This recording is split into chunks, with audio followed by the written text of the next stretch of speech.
Welcome to another live edition of the USFL Network. I am Hype, joined alongside another member of the network, Ace.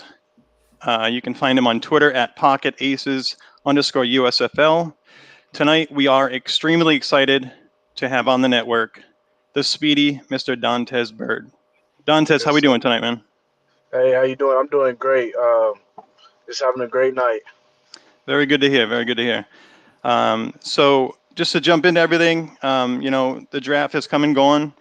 We're looking forward to that March 10th date, for the guys that weren't drafted. And, you're much more worthy of having your name called. We were looking for your name. Your name was listed everywhere in a lot of lists, a lot of mock drafts. Kind of disappointed because we didn't see your name there. So, I mean, we're rooting for you come March 10th. And we're excited that, your name comes up at some point, somebody's team. Yes, sir. I agree. Definitely needing the opportunity. Definitely hoping everything works out.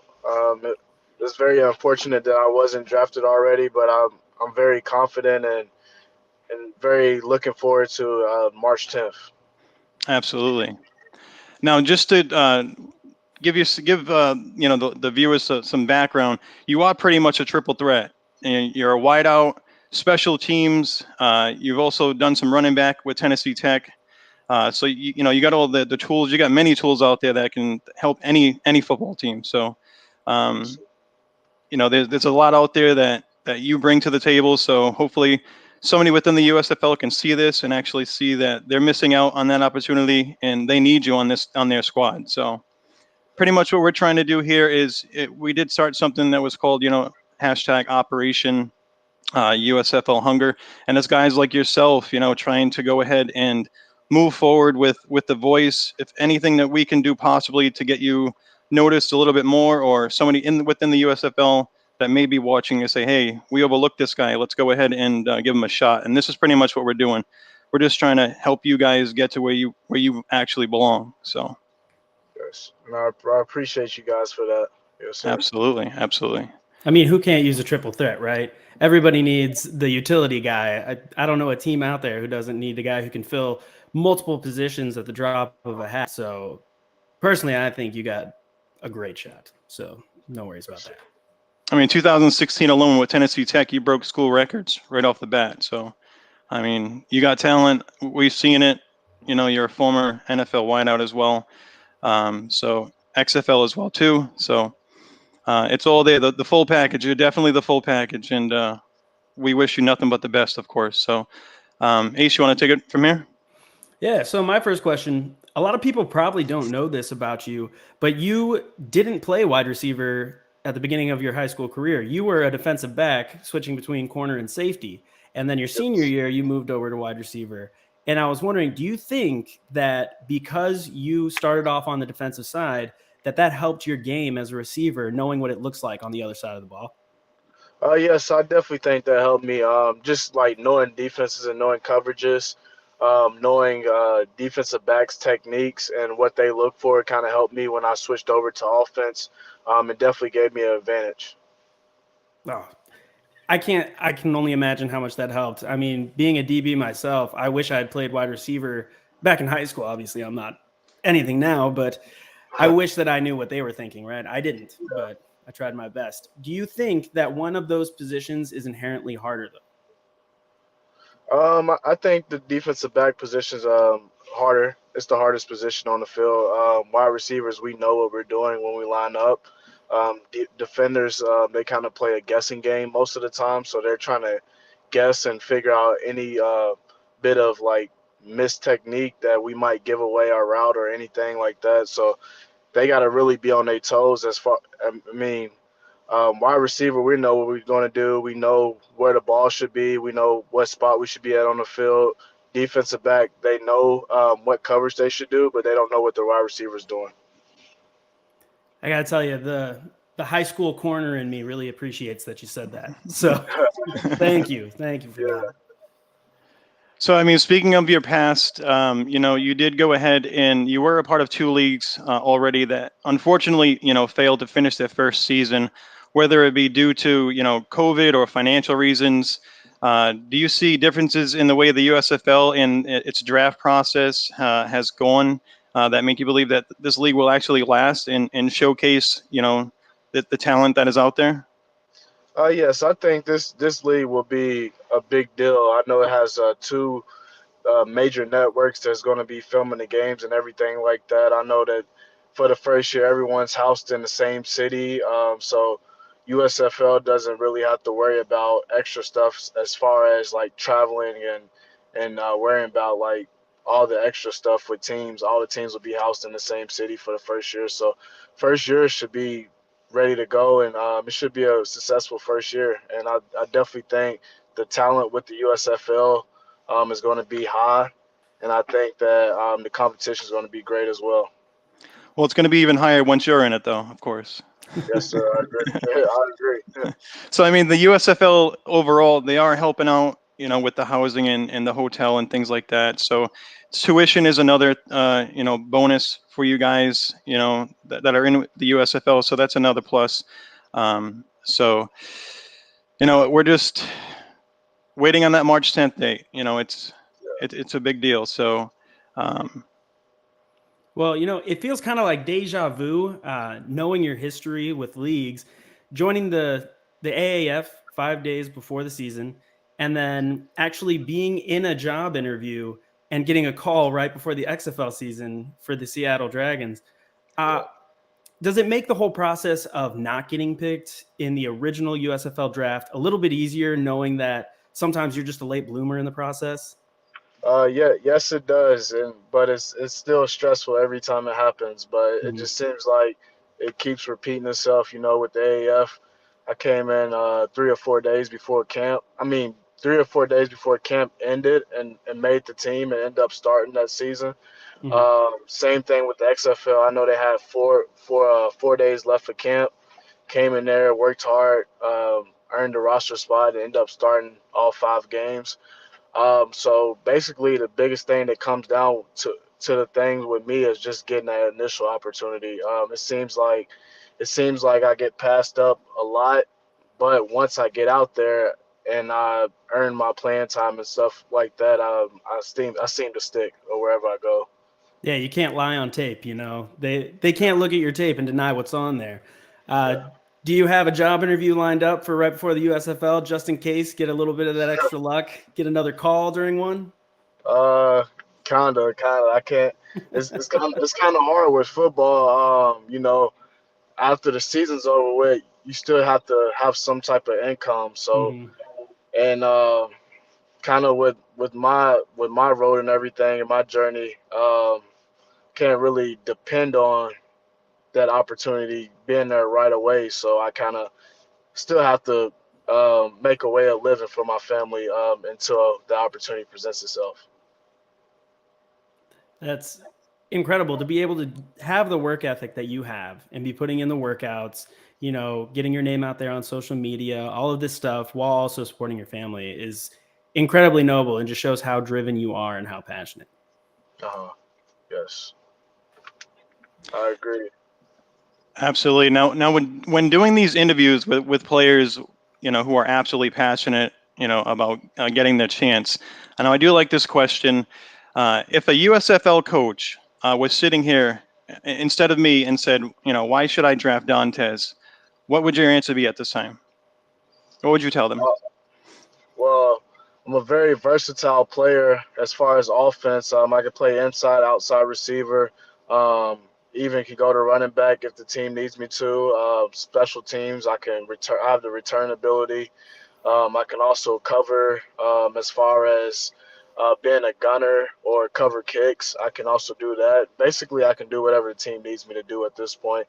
And I'm also have a high IQ as far as knowledge for the game and knowledge for playbooks and stuff like that. Definitely more than a triple threat there then. You're all over the place. You're definitely versatile. We can see it. I've seen the tape. I've seen videos. I mean, you can pretty much do it all. So, it's definitely something where, a team definitely needs to see that, and come March 10th, we'll definitely pick you up. And that's what we're hoping for, of course. I mean, you got to have a high football IQ. Being able to go and produce in the leagues that you've been in when you're predominantly coming in later and being able to just come in, take their playbook and roll with it. That's something that you look for. You know, a lot of coaches say be coachable, and you seem incredibly coachable. And I don't think you can put a price on that. Yeah, I know. I know. Coming into camp, I usually get there the night. It's been the same for me. I get there tonight. They give me the playbook, and I got to be ready for practice tomorrow. Get thrown in the fire. It usually, honestly, it usually takes me less than a day to pick up a whole playbook. I think that's one of my best abilities of just being able to learn a playbook. When I'm looking at a playbook, I look at all positions because I never know what position the team's going to put me at. The team might look at me and be like, "Oh, you're going to be a slot," but as soon as I get out there on the field, they move me outside receiver. That's how it seems to be going. Every team I've been playing on, even when I was with Atlanta, they're like, "Yo, you're going to be a slot, so you might want to look at the slot." But in my head, I was thinking, let me look at the whole playbook because I don't know what position I'm gonna be at. And then I never played slot at Atlanta, just a few snaps at slot. And then same with the AAF, I didn't play slot receiver into the last game before it folded. And then with the XFL, I never played slot. So I kind of just be looking at both, and I look at all the positions before kind of establishing myself at one position. That's incredible. One day. I mean, I don't even think I could study one chapter of algebra in a day. And you're like, yeah, I got all the wide receiver positions. XYZs, I know them all. That's incredible. I mean, the football equivalent of Rain Man. It's obvious you put an incredible amount of work into your game, whether it be the intricate workouts with body bands and medicine balls and all the crazy things that we see you do on your social medias, to literally going out and tweeting to find if there's a quarterback in your area to throw to you on a Saturday morning. I mean, that is such a great work ethic. And I just wonder, what is your main motivation that helps you stick to that and keep working as hard as you do? I mean, it's kind of the fire that keeps getting lit. Every opportunity keeps getting passed by, and like still not really getting any recognition as far as my football ability until I get out there on the field. So I still feel like I have a lot to prove. I also feel like I haven't reached my peak yet as far as pro ability. Some guys reach their peak a little earlier than me. I feel like I'm still growing and still getting better. It's been a tough pro career so far for me. I haven't played a complete season since I got out of college, so I'm still waiting on that. Every opportunity I'd have been to, I done came in, um, you know, last few days of camp, and then the season got cut short, or I done came in mid-season or something like that. Like I've never been there for a team to play a complete season. You know, you said it, that people keep undermining your talent on the field, and you don't think that you've reached your peak. And we see that as well. And I wonder, in your own words, what about your gameplay or maybe your workouts is what sets you apart from the other receivers? Oh yes, I'm also a personal trainer myself, so I love being in the Really? gym. I love being in the gym, and I kind of know what my body needs and what I need to get better on. So that kind of makes it easier as far as getting my body ready to go out on the field or go into a training camp or something like that. I kind of have an advantage because I love being in the gym. So no matter how my day is going, good or bad, I'm always going to be in the gym regardless, and I'm always going to get a workout in. So that kind of gives me an advantage as far as having my body right physically to go out there and perform. Well, we actually interviewed another person who seemed to always be in the gym, was actually in the gym when we interviewed him, Kalis Robertson. And it seems like you two are in a very similar situation. And it seems like you have a pretty good relationship online. And I was wondering, with a big, fast receiving tight end like him on the field, do you think that that helps open up your game? And you would possibly want someone like that on a team if you both were drafted in the USFL? Oh yes, for sure. It will open things up for a wide receiver like that.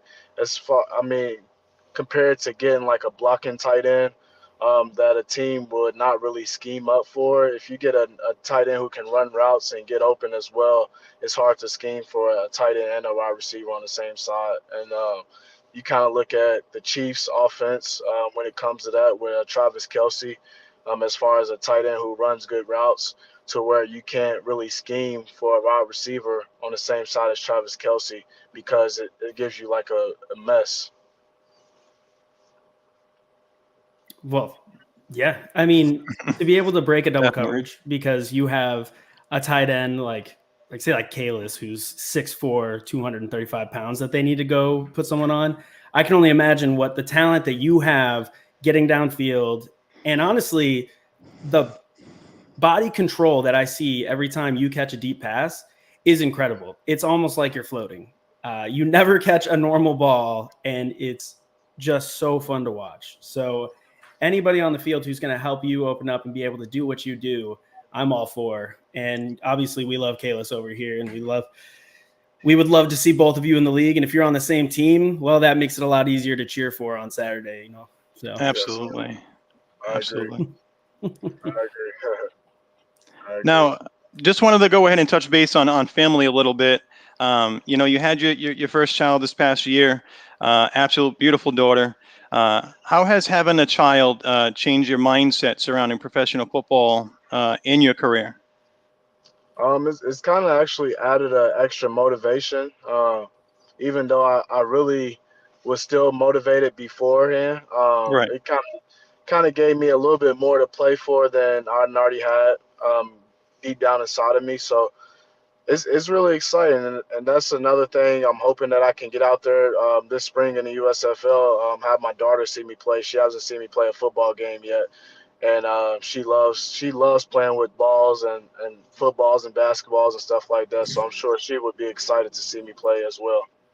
Right. So not only the motivation before, but with the family, of course, that brings it up a notch and a half. So absolutely understandable right there.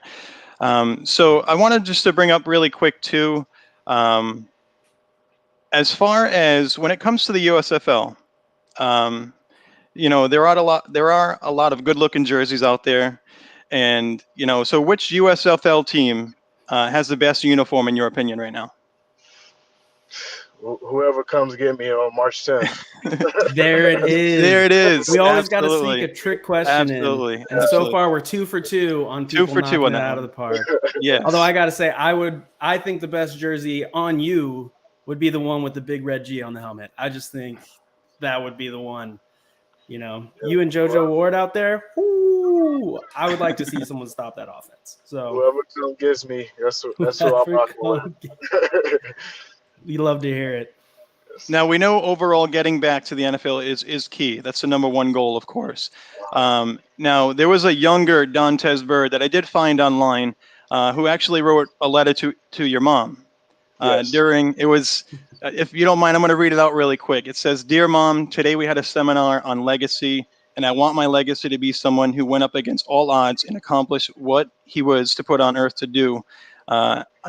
Each day I get closer and closer to my dreams of playing professional football. Love, Dontez." Now, does that mindset still work? Is that still there? Is that still number one right now? Yes, it is. It's definitely, and it's never changed since I wrote that. And how old were you when you wrote that?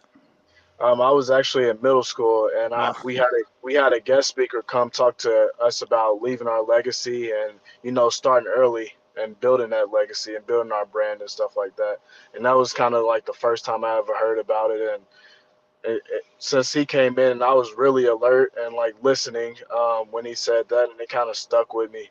And he had all of us write a letter to like someone who meant the most to us or whatnot. So I wrote it to my mom, and came to find out when I got to Atlanta Falcons, she had found it when she was cleaning out my closet. Oh, wow. So I didn't know the backstory, but her, I didn't having know that is crazy. That is crazy. Just for her to have that and save that, she's seen that in you. So I mean, that speaks wonders. It speaks major play right there. So before we wrap up, because I know you're very busy, we do have a couple of questions. We have another addition to the USFL network. He goes by Webb. His question is: in your career in college, what has been the toughest atmosphere for you, and who is the toughest corner that you had played against? Um, I'll say the toughest atmosphere would have to be when we traveled to UT Knoxville my junior year at Tennessee Tech. I know that game was their homecoming game, so it was a sold out game.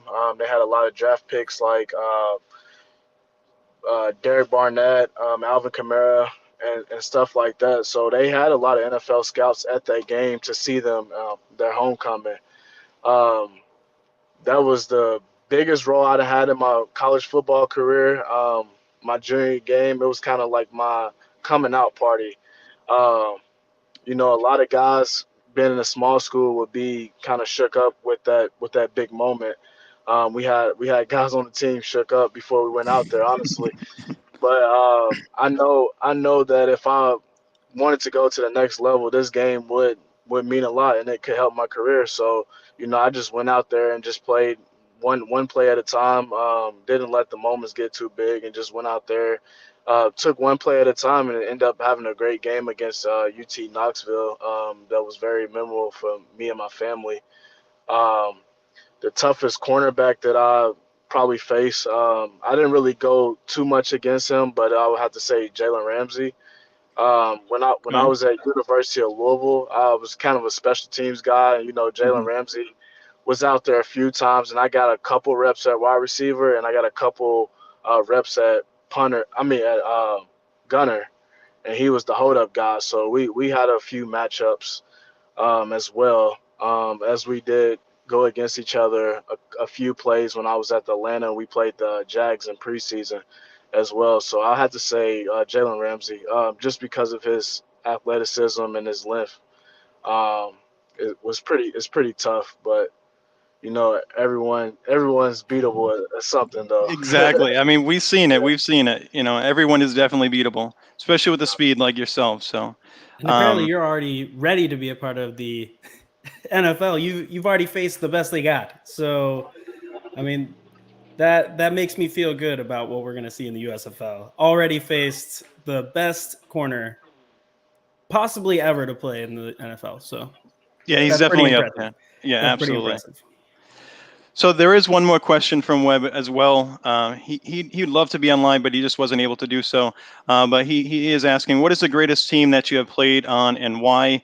Uh, it doesn't have to be a championship team, but the best team atmosphere. The greatest team I played on my red shirt freshman year in college was at University of Louisville. It was Teddy Bridgewater's senior year. That year we was supposedly supposed to go to the national championship. I think we were ranked like number 5 or number 6 going into the last game of the season against UCF, and we had UCF down. I think it was 28-6, and Blake Bortles pulled off a crazy comeback to kind of knock us out of that championship contender. And I know that weekend a lot of teams had lost who were ranked above us, I guess you want to say, like Georgia. I think Georgia was ranked above us and stuff like that, and they all took a loss. So if we would have pulled that win out, we would have dropped down and had a chance to go to the national championship. And that year we ended up going, I think, 11-1 and beating a Miami team and Russell Athletic Bowl down in Orlando in 2013.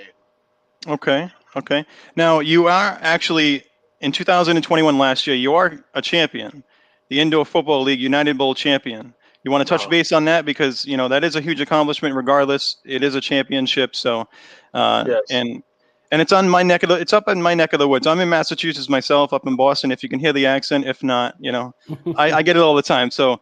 You did play for the Massachusetts Pirates. You did go ahead in 2021, finish with the United Bowl championship. So how was that experience like? It was an unexpected experience. I was originally signed to go play in Hamilton with the Tiger Cats. Okay. 3 days before camp, before I even crossed the border, they kind of let me go. They said they had to make cuts before people got over or something like that because there was no preseason. So they kind of let me go without giving me an opportunity. So 2 days later, I signed with Massachusetts Pirates. I know they was already mid-season, a little bit over mid-season when I got there, and I think they had about 7 games left. And I went out there, and it was totally different. Playing arena ball, the field's so small. Um, it's not outdoor routes. Everything is cut down. Everything's micro. Yeah, everything's I cut think down. the field is about 50 yards, so you can't run your deep go balls or your deep posts. You gotta cut everything down. It's running starts. It's just everything is just so much faster because everything is just so compact with the arena game. But I enjoyed it with Massachusetts. It was a good experience, and I was able to get my first championship ever. So it was pretty cool. Yeah, I definitely wanted to mention that because you are a champion, on paper with this team. So that's definitely an accomplishment that I wanted everyone to know about. So I wanted to throw that out there. So congrats to you on that 2021 United Bowl champion with the Massachusetts Pirates. Thank you. Absolutely. So before we do go, I did mention before, this is, hashtag Operation USFL Hunger. It's for guys like you that were overlooked. It's for guys like you that deserve that opportunity, that have been on so many lists, so many mock drafts, that should be, getting ready for training camp right now. But no, we have, it's a time to sit back and wait.